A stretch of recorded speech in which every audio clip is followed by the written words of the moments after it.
So this will be a walkthrough of how we're using our tools to expand an organization's ability to understand their architecture using a newish open source project called Backstage.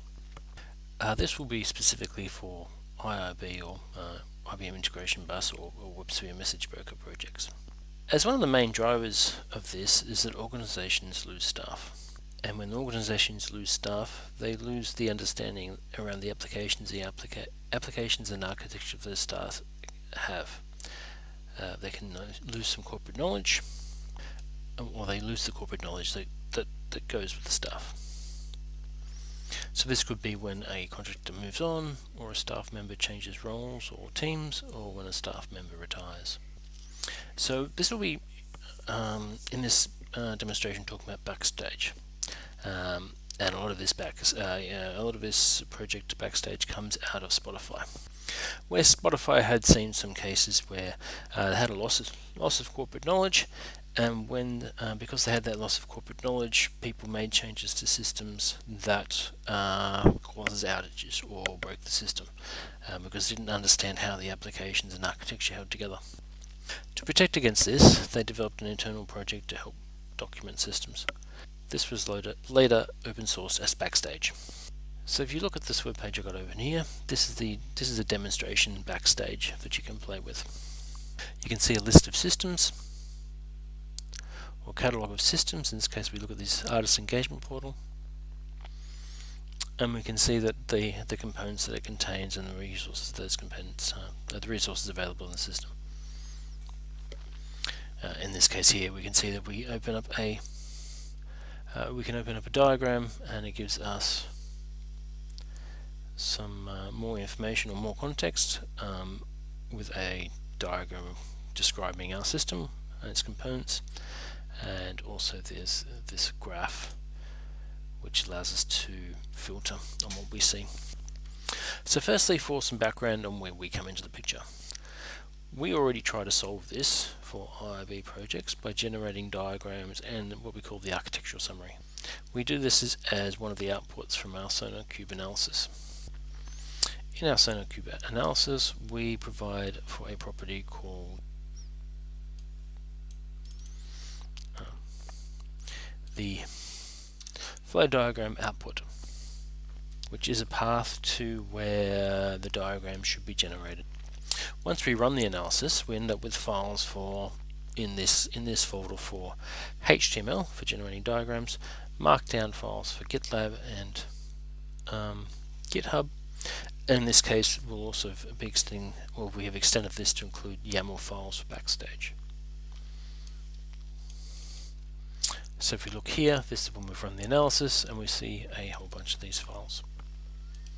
So in the case of our existing proprietary diagrams, which aren't based on any standards, which you can view here,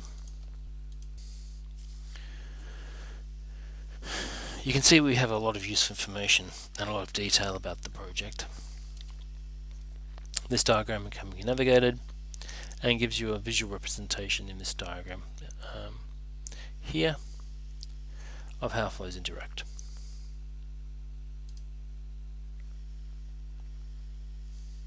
So where we can identify a relationship between flows because of a shared or common queue, for example, we draw a line between them, as we can see here, where we can see that there's relationships between these particular queues and this particular flow, and there's a relationship with another flow because of the shared output queue or the shared input queue in this case. We can also see below in the architecture summary, we can also see documentation around the flows or comments around the comments around the flows here that we extract from the flows themselves and that we present them back in this architectural summary.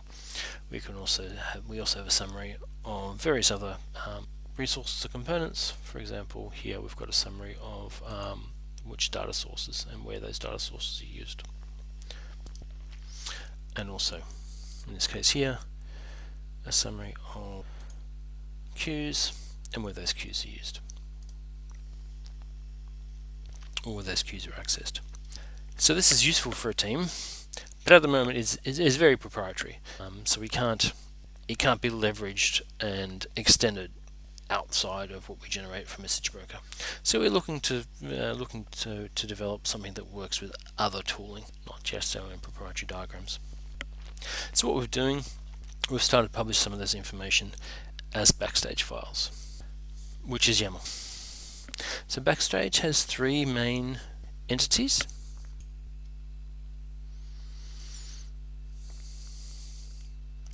These are components, which could be a system or a website or an application or some other type of component, such as an email server. APIs, and Backstage currently supports REST and gRPC calls. So REST supporting the REST schemas, or mapping to the documentation between the API component and the schema, so you can jump between them. And resources, and again this could be an email server, or it could be a database or a file system or some other component that the system needs to function. In our case with the system, for the generated YAMLs, we've generated something called all BCT components. When we open this up, it includes some summary details around the project, such as what was generated as, and also references to the other components that make and resources that make up the system. Now, if we want to use these files in Backstage, they need to come from what's called a provider, and the main providers are Git based. So in this case, we've checked in these files into GitHub. Into GitHub. So in GitHub, if we look at our project,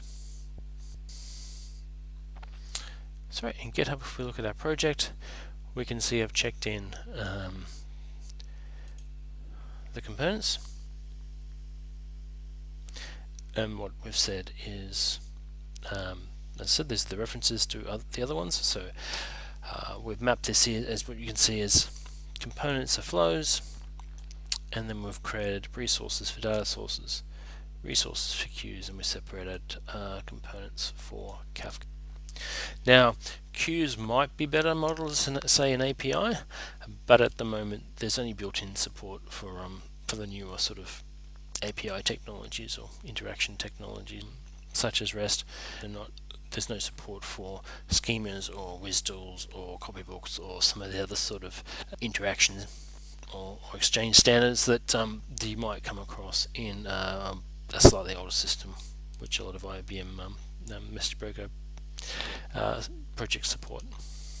But in this case here, you can see in components, documented flows.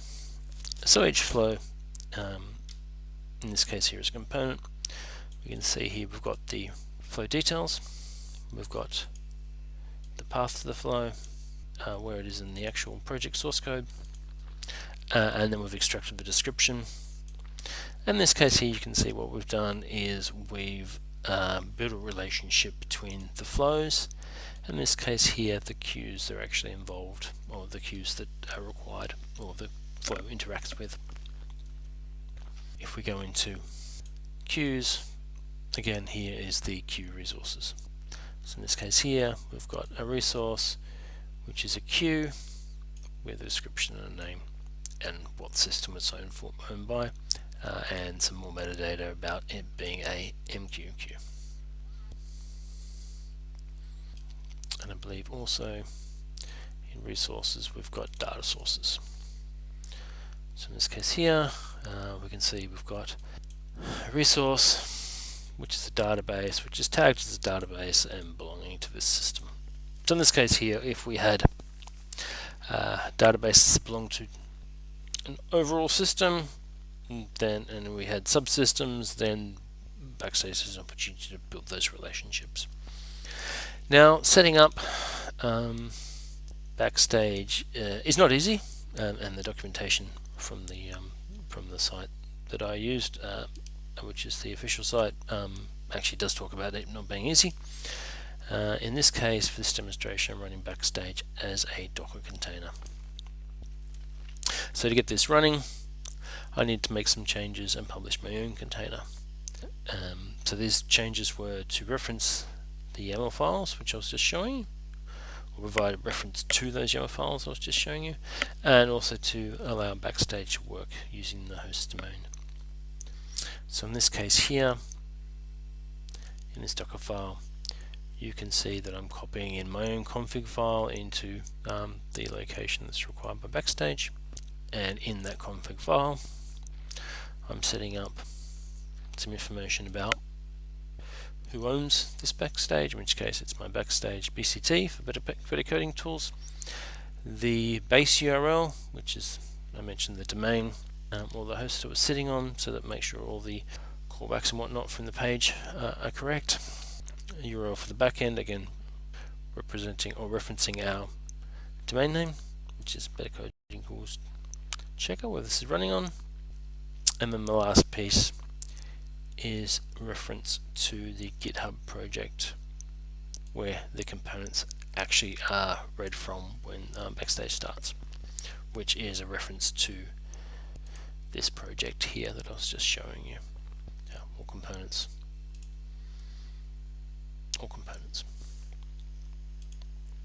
So in this case here, I've previously run an analysis and committed those files to GitHub, but in a operational environment, that would be part of some CI/CD process where an analysis is done.